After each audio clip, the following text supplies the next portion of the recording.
अस्सलाम वालेकुम दोस्तों, उम्मीद करता हूँ तमाम दोस्त खैरियत से होंगे। दोस्तों, आप जिस तरह के देख रहे हैं कि मैं अपने आबाई इलाका ज़िला मोहम्मद के बॉर्डर पे खड़ा हूँ और इस वक्त इलेक्शन के गहमा गहमी के साथ साथ यहाँ पर एक इलेक्शन मुहिम जारी है और उसमें कौमी और सूबाई असम्बलियों के लिए कई लोग जो है दौड़ और पशु पेस्ट में जो है मसरूफ़ हैं। लोग अपने लोगों को कन्विंस कर रहे हैं और इसी तरीके से इलेक्शन की शुरुआत जो है वो हुई है। एक तो अमन बहाल होने के साथ साथ मोहम्मद में भी एक फ्री फेयर इलेक्शन हो रहा है और ये पहली दफ़ा है कि ज़िला मोहम्मद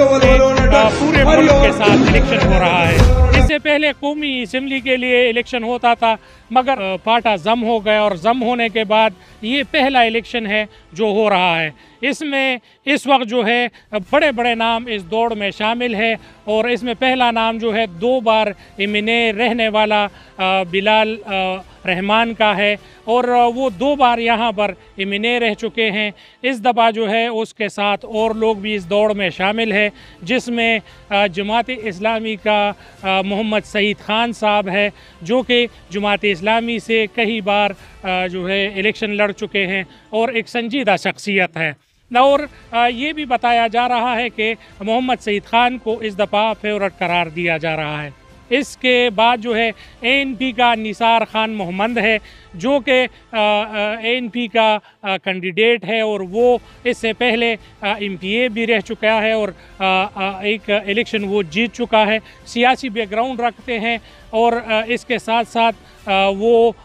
2 हलकों से खड़े हैं, पीके से भी उसका इलेक्शन है और इन्हें से भी वो इलेक्शन में खड़े हैं। इसी तरीके से चौथे नंबर पर साजिद खान मोहम्मद है जो कि साबिक एमएनए है और वो इससे पहले जो है उसने इलेक्शन जीता था और उसने बेड के निशान से जो है इलेक्शन जीता था और इस दफ़ा जो है उसने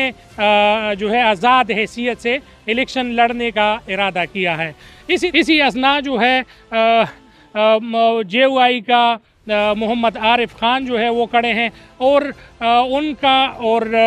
बिलाल रहमान का जो है एक दूसरे के ख़िलाफ़ ख़तरनाक बयानात सामने आ रहे हैं और बिलाल रहमान अपने शोला बयानी की वजह से जाने जाते हैं और उसने कई इल्ज़ामात जो है वो लगाए हैं जिसमें जेयूआई के कैंडिडेट को उसने दहशतगर्द कहा है और जेयूआई के कैंडिडेट ने उसको जो है बिलाल रहमान को दहशतगर्द करार दे दिया है और ये शोला बयानी जो है वो जारी है। मोहम्मद एजेंसी में अमन बहाल होने के बाद जो है अभी इस वक्त बहुत गहमा गहमी है और इलेक्शन की गहमा गहमी जो है ये जो है 8 फरवरी तक जारी रहेगी। इसी तरीके से अब्दुल वाहिद मोमन जो है वो पीपीपी पीपल पार्टी पाकिस्तान से इलेक्शन लड़ रहे हैं और आज़ाद हैसियत से 10 कैंडिडेट और मौजूद है जो मुख्तलिफ़ पार्टियों से और आज़ाद हैसियत से इलेक्शन लड़ रहे हैं। डिस्ट्रिक्ट मोहम्मद के लोगों का ये कहना है कि अमन बहाल होने के साथ साथ सियासी गहमा गहमी जो है वो भी हल हो रही है और जो डोमिसाइल के मसाइल है जो और मसाइल हैं वो भी हमारे दहलीज़ पर हल होंगी। यूनियन कौंसल्स बहाल हुए हैं, पोलियो टीम्स जो है वो हर घर पहुंच रही है और ये नहायत ही खुशी की बात है कि डिस्ट्रिक्ट मोहम्मद में अभी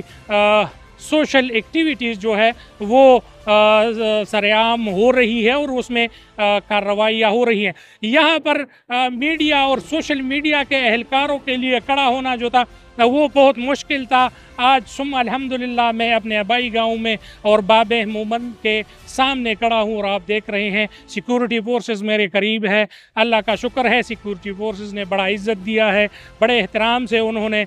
मुझे जो है यहाँ पर इजाज़त दी है और उन्होंने कहा है कि आप जो है हर एक्टिविटी यहाँ पे कर सकते हैं और सिक्योरिटी फोर्सेस ने भी इजाज़त दे दिया है। चूँकि ये बड़ा खुशाइंद है और इसको जो है